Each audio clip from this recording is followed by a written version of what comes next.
వెలుగుదూత అంటే సాతాను. సాతాను మాట్లాడితే ఎవడన్నా బ్రతుకుతాడా? తన పాపాలను ఒప్పుకుంటాడా?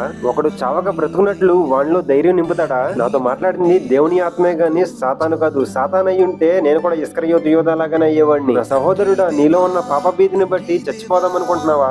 ఎవరికి తెలియకే మరణమైపోదాం అనుకుంటున్నావా? ఒక్క మాట దేవునితో చెప్పి చూడు, ఆయన నిన్ను బ్రతికిస్తాడు. మరలా నిన్ను క్రీస్తుతో కూడా జీవింపజేస్తాడు. నాతో దేవుని ఆత్మ మాట్లాడిన వెంటనే నా ప్రవర్తన అప్పటికప్పుడే మారిపోవడంతో నా ఇంట్లో వాళ్ళు ఎలా అనుకున్నారు, నాకు దెయ్యం పట్టిందని ఎవరో నాకు చేతబడి చేసి ఉంటారు అన్నారు. ఈ మాటలన్నీ విన్న తర్వాత నిజంగానే దేవుడు నాతో మాట్లాడా లేక నేనే భ్రమపడ్డానా అన్న సందేహం నాలో వచ్చింది. ఈ సందేహం వచ్చినాక 6 నెలల వరకు మౌనంగా ఉన్నాను. ఇంట్లో నేను విడిచిపెట్టిన పాప పనులు మళ్ళీ చేయడం ప్రారంభించాను. అప్పుడు మళ్ళీ దేవునితో ఎలా అన్నాను, దేవా నా ప్రభు నన్ను ఎందుకు బ్రతికించావు? ఈ పాపంలో పడిపోవడానికేనా? దీనికి బదులు నేను అప్పుడే చచ్చిపోయి ఉంటే నాకు మేలు కదా. నిజంగా నువ్వు నాతో మాట్లాడి ఉంటే నన్ను బలపరచు, నేను నిలబడాలి అనుకుంటున్నాను, నాకు సహాయం చేయమని అడిగాను. దేవుని సహాయం వల్లనే నేను ఈ మాటలు మాట్లాడుతున్నాను కానీ నా సొంత జ్ఞానాన్ని బట్టి కాదు. మీలో ఎవరైనా ఈ విషయాలను బట్టి నన్ను వ్యతిరేకిస్తే వాక్యాన్ని పట్టుకుని మాత్రమే ముందుకు రండి.